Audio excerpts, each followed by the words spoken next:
Oh man. Alright. Ooh. Made it without spilling my coffee.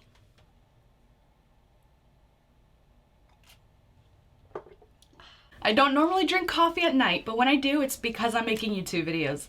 So welcome back to another video. Michelle Martinez here. So excited to have you all. In this video, we're going to kind of be going over some gift ideas that I think would make really good gift ideas to people that maybe you don't know what to give them, especially if they're kind of more tech oriented. I think a lot of people who aren't techies are really scared to gift or buy anything for someone who is very techie. I know that happens to my family. They never know what to give me. And I'm like, it's kind of easy. We're pretty easy to shop for. So I'm going to be giving you some gifts that you can actually afford. This isn't a baller edition, as there are a lot of videos out there. This isn't going to be more than $500. I wanted to show you guys really some, I think, things that people would appreciate to be gifted, but something that won't like break the bank, and you won't have to shell out like a crap ton of money.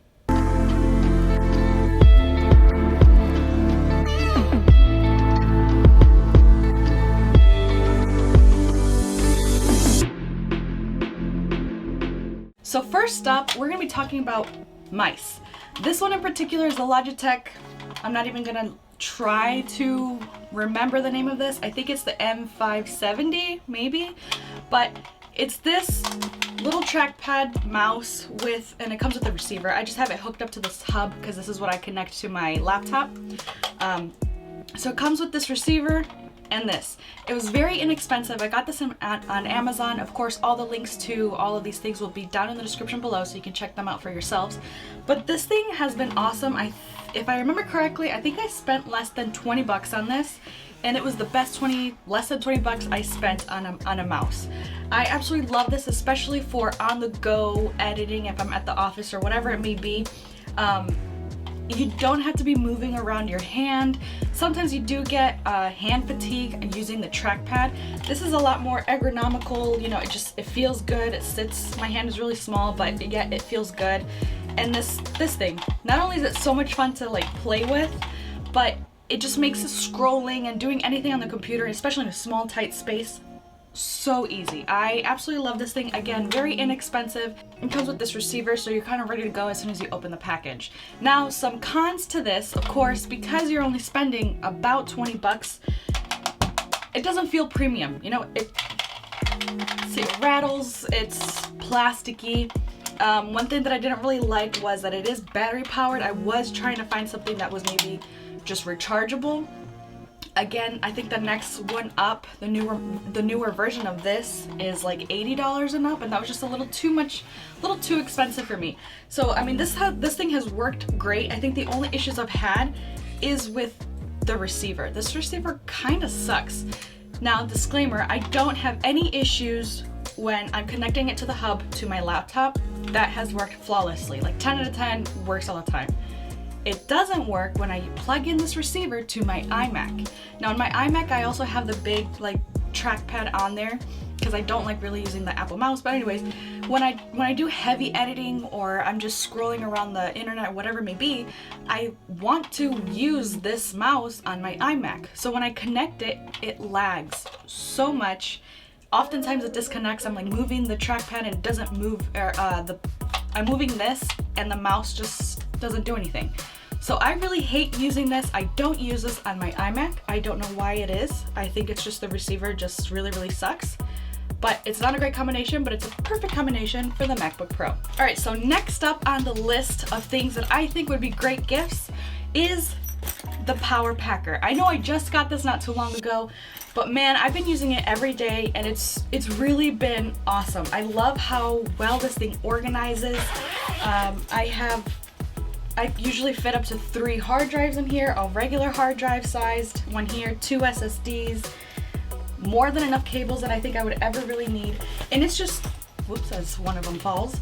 I just really love the shape and size of this pack. You know, I'm gonna go ahead and compare it again to the Peak Design travel pack, or the tech pack thing.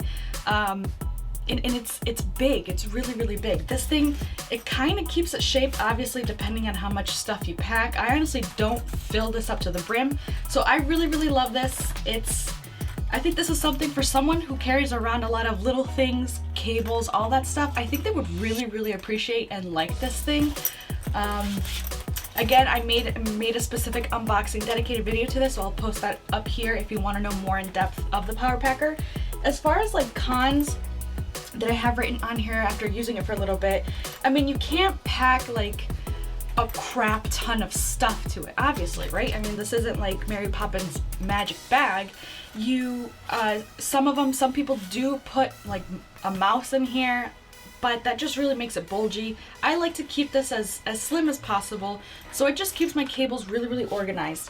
I think another thing that I mentioned in the Power Packer video was that the lack of a double zipper, especially on the big one, the one that actually unzips all the way around. I would have liked a double zipper just so that way I can tell the difference which pocket compartment I'm opening. This one only opens, you know, halfway, and you just kind of have quick access there. But that's really the only complaints, if you will, about the Power Packer. Again, I think this is great. It's not that expensive, keeps things organized, and it looks kind of cool. I like it. All right, so this next one, I'm gonna have to kind of move the camera because it's in use right now, but it's the Aperture Space Light. Now, I've never heard of this or ever seen a diffuser light thing like this at all.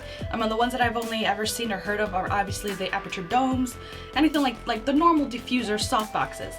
Well, this thing's kind of different. It's pretty weird. So let me show you. Sorry if it's gonna be blown out a little, but you see that this thing right here? Now, I have two diffusers on it. I have the Space Light, which is, I have it clipped so I don't want to like unclip it, but this thing right here, you can hear it crinkling. So that and this black thing, it comes with it. Essentially, it's like it attaches to the bottom of the light. The light is here, and then it just extends down here. So it's really weird looking, honestly. I'm trying to get this. So to kind of just help with the diffuser, I also just bought like this really cheap $12 diffuser thingamabobber from Amazon, just to kind of soften it up a little bit more. So essentially that's the Aperture Space Light. It's kind of cool, it does its purpose, and what I really like, one of the big pros about it, it's really saves space. Now it may not look like it, but compare it to a dome or a softbox. That softbox I don't think would fit in this small room, especially because the light is already hitting like the ceiling of this room. I don't think it would fit. So I really like the Aperture Space Light for small spaces. So if you know anyone that kind of works in cramped spaces or just doesn't want to use up a lot, I think the Aperture Space Light is pretty awesome. Again, it's not super expensive, unlike the Aperture like actual light domes. Obviously they're expensive for a reason, right? They're like top of the line. But if you're like doing videos like this, the Aperture Space Light, I think is a really great option. It's very easy to set up. It's just like this string that you just kind of pop over the, kind of put on top of the light at the bottom, and then you tighten the string and kind of good to go. You can adjust the length of it.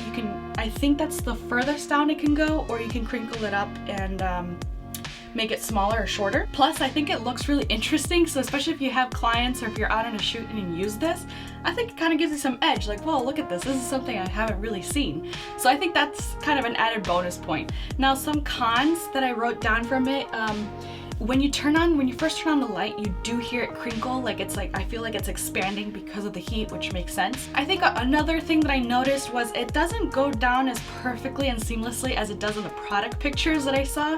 Like in there, it's like a perfect sphere, goes all the way down and just kind of like stays there.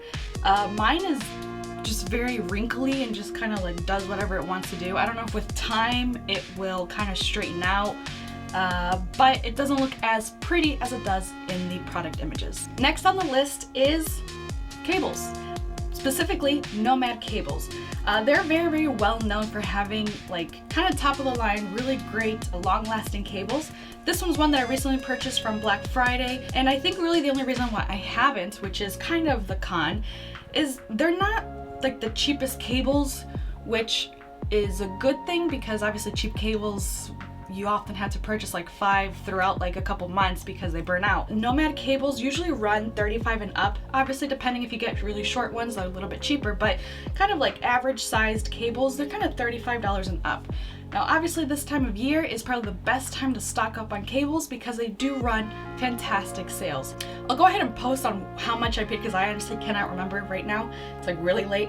But I paid a lot less for this cable. I was really excited, and it feels good. You know, it's long lasting, you know it's gonna be rugged. I love how I have different options for USB or USB-C. Nomad cables are definitely a must. I think the person you're gifting these, or maybe for yourself, will appreciate it because we all love good cables. We hate the cheap ones, so keep these in mind. Now this next one is kind of a tricky one to purchase or nail the right specific one just because there's so many, but I'm talking about SD cards. If you know any photographer, videographer, anything that they use, or even like audio stuff, if you know that they use SD cards, they will appreciate more SD cards. There's no photographer, videographer that will say, oh, I have too many SD cards. They will love it because oftentimes the little pins on the back will break. You need backup, you lose them. So many different options. Mainly, I would love to stock up on SD cards and just kind of have like 2 or 3 in every bag that I could ever use as far as like photography gigs. That way I'm always guaranteed 100% safe that I always carry around an SD card. I think a very common fear for any videographer, photographer is you show up to a gig or a shoot, no SD cards. But if you have awesome people in your life and gift you SD cards and you stock them, leave them in bags that you know you frequently use, that kind of will solve that problem. So the reason I say that this one's kind of tricky is because you can buy cheap ones any time of the year, but they're gonna be very slow. So depending on what camera they use as well, maybe they don't even use SD cards. If they're super fancy, they have CFast cards, which are super expensive. But obviously the faster SD card that you get, or the nicer one, the marked like Sony branded SD cards, they're gonna cost you a little bit. Which is why I'm sharing this video with you guys now, because right now is the time to purchase SD cards. During Black Friday up until, you know, Christmas sales, you can get pretty good discounts on this. I actually just recently purchased on B&H 128 gig SD card, Sony branded one, for like 55 bucks. I saved myself, I think, like 10-15 bucks. So I think right now is a great time to kind of stock up on SD cards. So those are the ideas that I think someone in your life might really appreciate. They're not super cheap, like $5-10, but they're also not super expensive. Now, I do have one bonus gift idea. This one obviously this one's the most expensive one. And if you want to splurge, if you have that special someone in your life that you want to really impress and they'll owe you for like forever. Are you ready? You can buy them, or again for yourself, no judgment. You ready? A Peter McKinnon Polar Pro variable ND filter. Oh yeah. I finally purchased this. This was one of the items that I was waiting for when I purchased the 16-35 because I thought this lens is beautiful. It's the best one I've ever bought. It deserves one hell of a good variable ND filter. So I went with, of course, the Peter McKinnon Polar Pro. Why? I think I've said this before. Peter McKinnon can sell toilet paper and I'll buy it. I'm one of those people. The quality in this, man, it's really good. So of course, Peter McKinnon isn't going to sell you guys on like really cheap, crappy items. He doesn't seem like the type that would do that or lead us on just to get money. I was extremely excited to get this in time before the trip because this was on back ordered. I still think that it is. This thing is very popular right now. If you can get your hands on it, get it, buy it. It is 250 bucks. That's a lot. I mean, it hurt me to buy that, to pay that much for a variable ND filter. I did get the 2 to 5 stop, and of course is the 82mm thread size for this lens. But again, when it comes to videography, photography, the gear that you get is a long-term investment, you know? So nevertheless, I did a quick little unboxing of this, so I'll go ahead and share it in this video just because I'm so excited. And really, some things in the unboxing that I forgot to show are the extra things that comes with it. So it comes with this really nice padded pouch specifically for this ND filter. You have your information right here, variable ND filter, 2 to 5 stops, 82mm, got the famous Peter McKinnon signature. On the back, same thing. So if like you have this in a pouch or something, you can tell which ND filter this is. Now, this is kind of awesome. On the inside, you have a really soft microfiber cloth that's attached to the pouch. So if you look at that, it's attached. So if you always have a microfiber cloth, this is the lining of this pouch. So if you store your variable ND filter here, you know it's gonna stay safe, you know it's gonna stay very clean. So it's very nice, it feels good. I mean, I'm gonna be honest, I probably won't use this because most of the time the ND filter is gonna be on, but this is really, really great to have. So it comes with this envelope thing, just holds more information about other products that Polar Pro offers. Of course, you have this really awesome microfiber cloth. It's one-sided. This is a microfiber cloth that you probably will never want to use, but just kind of display it somewhere. So I'm probably gonna like frame it and hang it on the wall to admire. But it comes with one. Now, of course, this thing is super, super awesome. This thing is sturdy as heck. Look at that. Okay, you got Peter McKinnon signature, 2 to 5 stop, 82 millimeter thread size, all the information that you need to know right there. It feels awesome, and it's like magnetic closure as well. You got 2 magnets up here, and that's what kind of, but right there you have your ND filter. So what I really love, ow, kind of just like smashed my finger. What I really love is that it comes with this like defender case thing to kind of replace this thing, the lens cap, that's what it's called. So essentially your lens caps will kind of be obsolete. I love this thing. It's supposed to be very, very well protective of your ND filter and essentially your lens. But let me try to take this out to show you guys. There it is. This is the ND filter. Beautiful. I mean, look at that gold ring. Love it. You get Peter McKinnon edition, so you can show off. Yeah, I got that one. You got the thread size, 2 to 5, everything you need to know on the actual ND filter. Looks amazing. Yes, it's expensive. Again, this thing is an investment, and I think if you have really, really higher end lenses, this is worth it. So I just wanted to share this as an option for those of you that maybe are looking to spend more money. You know, maybe you can.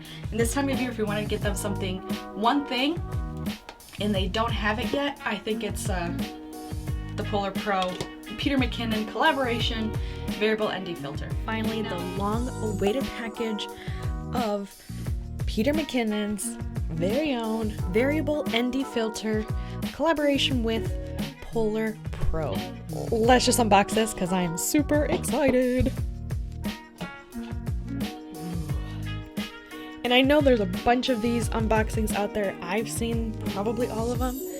Beautiful packaging. But I mean, like, come on. I wanted to be part of it too. Okay, so this nice little magnet here. Ooh. Wow. I mean, this is the kind of packaging you don't throw away. You just keep as like little keepsake.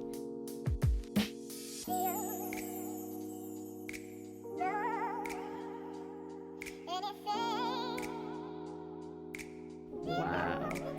It's a really nice case, I'm not gonna lie. Like, very, very, very good. Just put it on? I'm gonna put it on. There we go.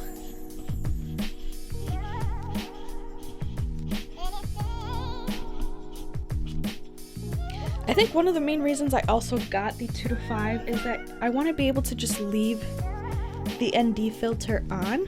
I mean, theoretically, I would just have to bump up the ISO, maybe lower the f-stop a little to let in more light if I just wanted to leave the variable ND filter on. So that was it for today. I know right now everyone is buying gifts or trying to save money on it. Well, I think these items are worth gifting. If you guys have any questions about the items I mentioned today, please comment down below, like the video if you liked it, and subscribe if you haven't already. See you guys next time.